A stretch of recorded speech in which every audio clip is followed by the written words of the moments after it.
Hello बच्चों, आज हम करेंगे refraction through convex spherical surface. Convex spherical surface कैसा होता है?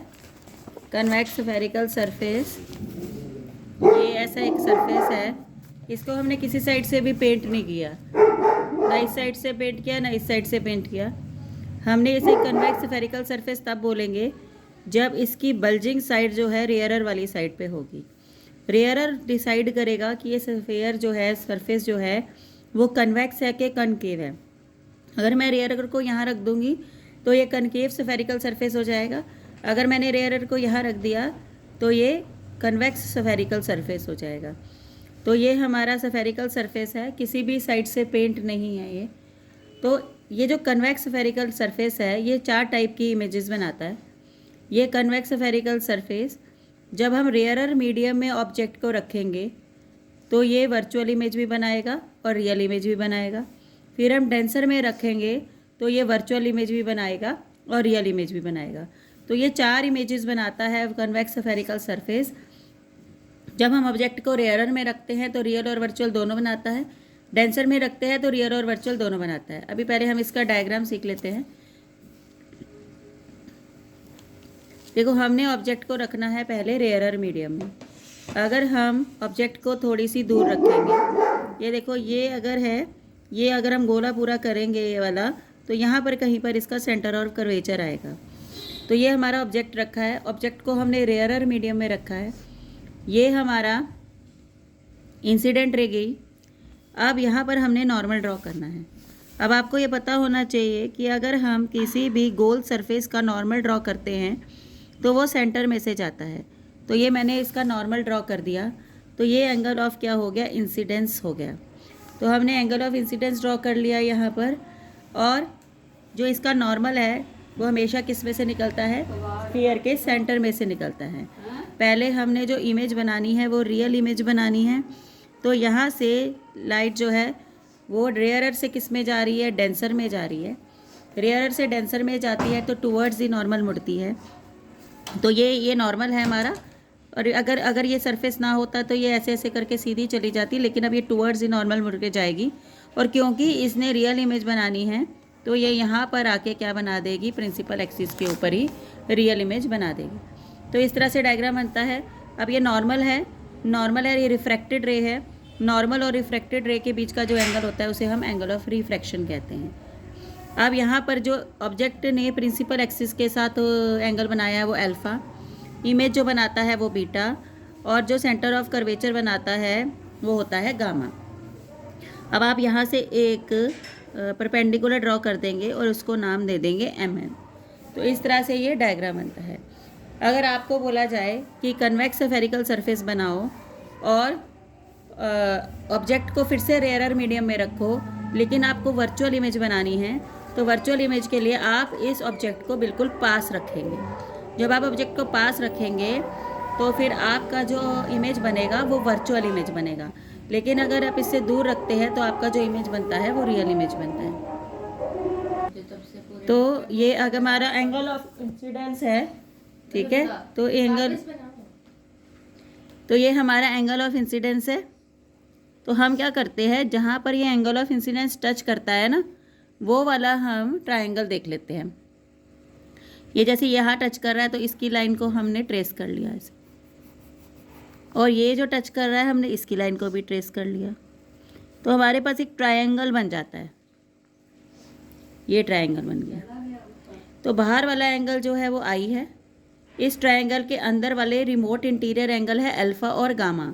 तो एंगल आई किसके बराबर होगा? अल्फ़ा और गामा के बराबर होगा। तो I is equal to alpha plus gamma. अब हम आर को ट्रेस कर लेंगे इसी तरीके से। ये हमारा आर है, तो ये आर की जो मैंने 2 डॉट्स लगाई हैं इसी को हम ऐसे ऐसे करके ट्रेस कर लेंगे, और ये हमारा एक और ट्रायंगल बन जाएगा, ये वाला। तो इसका बाहर का एंगल गामा है, अंदर का आर प्लस बीटा है। तो ये gamma is equal to R plus beta. यहाँ से हम एंगल आर की वैल्यू निकाल लेंगे। एंगल आर हो जाएगा गामा माइनस बीटा। तो आई भी पता लग गया, आर भी पता लग गया हमें। अब हम क्या करते हैं, स्नेल्स लॉ लगाते हैं। जहाँ रिफ्लेक्शन हुई है यहाँ स्नेल्स लॉ लगा सकते हैं। Sine i upon sine r is equal to mu. Rarer को हम 1 लेते हैं और डेंसर को हम 2 लेते हैं।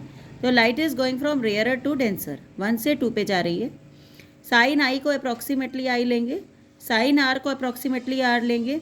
ये उलट जाता है, आपको पता है, μ2 बाय μ1। इसको हमने क्रॉस मल्टीप्लाई किया, μ1 I is equal to μ2 are. उसके बाद हमने आई की वैल्यू डाली, आई की वैल्यू है अल्फ़ा प्लस गामा, यहाँ डाली, μ2 आर की वैल्यू डाली गामा माइनस बीटा। अब हमने इस सब के आगे tan लगा दिया, तो क्योंकि tan alpha is approximately equal to alpha, तो सबके आगे हमने tan लगा दिया। तो ये बन गया tan अल्फ़ा, ये बन गया tan गामा, ये बन गया tan गामा और ये बन गया tan बीटा। तो ये tan की वैल्यू होती है परपेंडिकुलर अपॉन में बेस, क्योंकि अल्फ़ा जो है परपेंडिकुलर तो सबके लिए nm ही रहेगा। तो यहाँ भी nm, गामा के लिए भी nm, इसके लिए भी nm और इसके लिए भी nm, तो परपेंडिकुलर तो सबके लिए nm ही है। बेस अलग अलग होगा, अल्फ़ा के लिए बेस ऑब्जेक्ट के साथ होगा तो MO आ गया, गामा सेंटर ऑफ कर्वेचर के साथ होगा तो MC आ गया, और गामा अगेन MC आ गया। बीटा किसकी यहाँ पर बनता है एंगल, इमेज, तो हमने MI लिख दिया। ऑब्जेक्ट से सेंटर तक के डिस्टेंस को बोलते हैं हम U, तो हमने यहाँ पर U लिख दिया।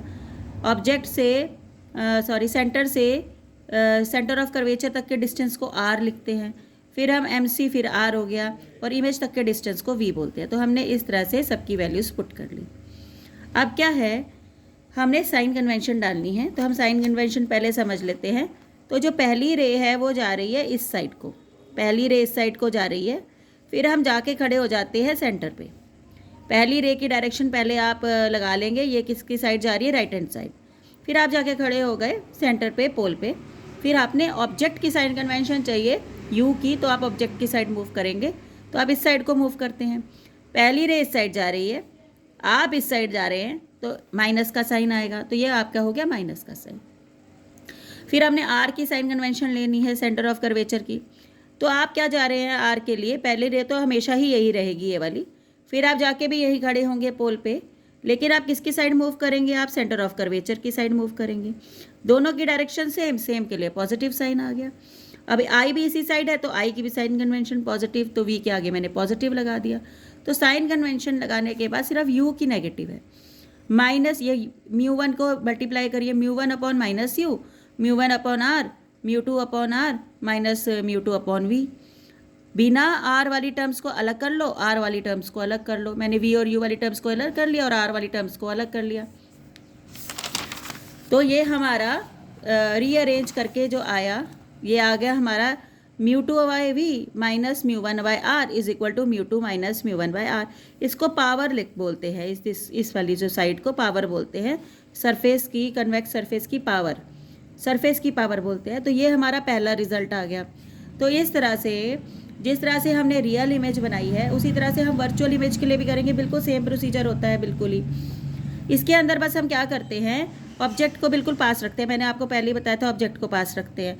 मैं इसका डायग्राम बता देती हूँ। एक बार डायग्राम बन गया तो ये जो है हो जाता है। ये आपका कन्वेक्स स्फेरिकल सरफेस बनाया। ये कन्वेक्स स्फेरिकल सरफेस तब कहलाएगा जब हम इस साइड को रेयरर रखेंगे और इस साइड को क्या रखेंगे, डेंसर रखेंगे। तो आपने क्या किया, ऑब्जेक्ट को इस बार पास रखता है, क्योंकि आप चाहते हैं कि आपकी वर्चुअल इमेज बने, ठीक है। तो आपने ऑब्जेक्ट को पास रखा और रेयरर मीडियम में रखा। तो ये पहली रे गई आपकी। ये जो पहली रे है इसको हम इंसिडेंट रे कहेंगे। फिर यहाँ पर जाके हम नॉर्मल ड्रॉ करेंगे। नॉर्मल जो ड्रॉ करते हैं किसी भी गोल सरफेस का, वो हमेशा उसके सेंटर ऑफ कर्वेचर में से निकलता है, या सेंटर में से निकलता है, सॉरी। तो ये हमने सेंटर में से उसे निकाल दिया, क्योंकि गोला इस साइड बनेगा। अगर गोला इस साइड बनेगा तो सेंटर भी इसी साइड होगा, तो सेंटर ऑफ कर्वेचर में से निकाल दी। अब light is going from rarer to denser. अगर रेयरर से डेंसर जा रही है तो टूवर्ड्स दी नॉर्मल मुड़ेगी। लेकिन आप कह रहे हैं कि आपको जो इमेज चाहिए वो वर्चुअल चाहिए, आप इसको मोड़िए तो सही टूवर्ड्स दी नॉर्मल, लेकिन बहुत सा आप बिल्कुल थोड़ा सा इसको टूवर्ड्स दी नॉर्मल मोड़ेंगे।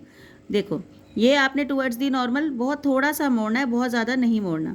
तो ये यहाँ के नहीं मिलेगा तो मतलब रियल इमेज नहीं बनेगी। हमें लगेगा कि ये पीछे से मिलता हुआ आ रहा है, तो आपकी जो इमेज बनेगी वो यहाँ पर बनेगी। अब आप देखिए, अल्फ़ा, बीटा और गामा तो हमें पता है। ये अल्फ़ा बनेगा ऑब्जेक्ट वाला, इमेज वाला बीटा बनेगा और ये गामा बनेगा। आई और आर लगाते हैं। अब ये देखिए, ये आपका नॉर्मल था, ये आपका नॉर्मल है, ये आपकी इंसिडेंट रे है। तो ये जो पूरा है ये आपका आई बनेगा, एंगल ऑफ इंसिडेंस। ये आपकी रिफ्रैक्टेड रे है, ये आपका नॉर्मल है, तो इसके बीच का जो एंगल बनेगा वो आर बनेगा। अब फिर से वही करना है हमने 2 डॉट्स लगानी है यहाँ पर और फिर ट्राइंगल ट्रेस करना है ये। अब ट्राइंगल ट्रेस जब हमने किया तो बाहर वाला एंगल बना आई और अंदर वाला बना अल्फ़ा और गामा। तो आई किसके बराबर आ गया? अल्फ़ा और गामा के बराबर आ गया। अब बीटा को आप आर को देखिए, आर ये वाली बनी, ठीक है, इसको ट्रेस करिए, ये और ये वाली ये, तो आपका आर किसके बराबर आ गया? बीटा प्लस गामा के बराबर आ गया। तो आपको बेसिकली आई और आर ही पता होना चाहिए, बाकी तो डेरिवेशन बिल्कुल वही की वही है जो हमने पिछली में करी। आई की वैल्यू आ गई अल्फ़ा प्लस गामा, आर की वैल्यू आ गई बीटा प्लस गामा। अच्छा, इन दोनों में आपको ये देख लेना कि जो गामा है वो 2 बारी आना चाहिए, वरना आपकी फिर आई और आर की वैल्यू हो जाएगी गलत, ठीक है। इसी तरह से मैंने आपको क्या किया, मैंने यहाँ पर ये किया था sine i upon sine r, mu कहाँ से कहाँ पर जा रहा है? रेयरर से डेंसर।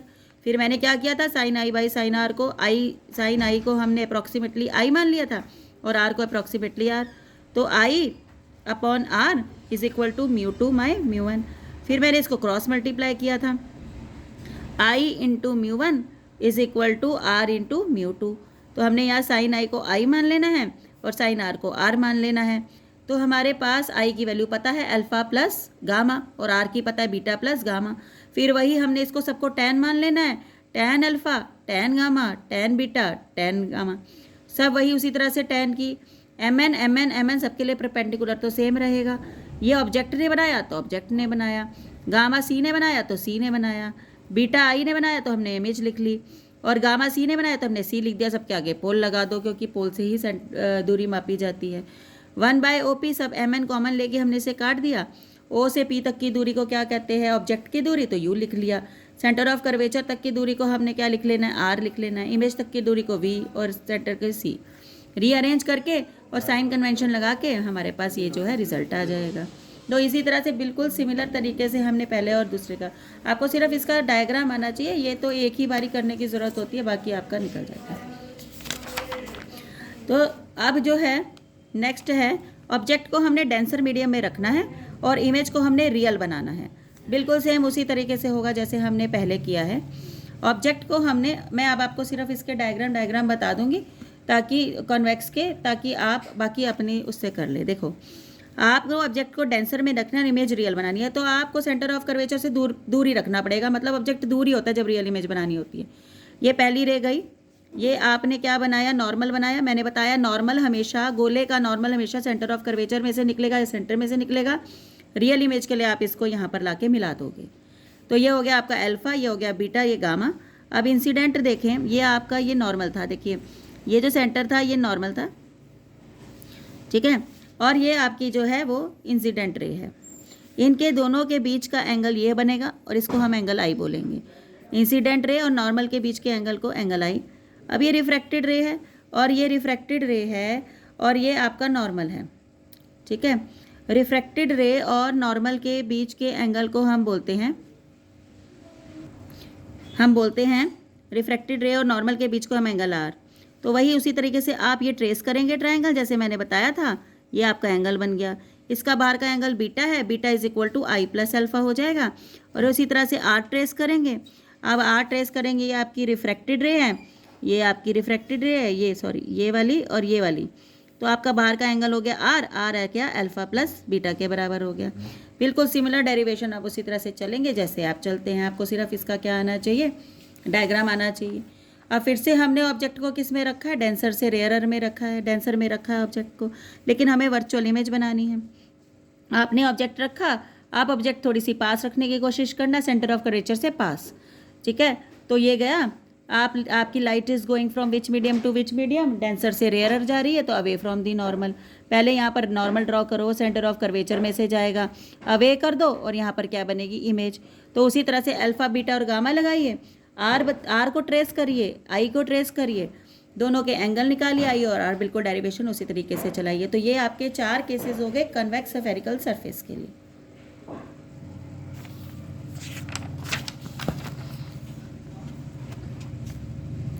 तो अगला आपका refraction at the concave spherical surface है, वो हम नेक्स्ट वीडियो में करेंगे। अभी आप कन्वेक्स की प्रैक्टिस करें।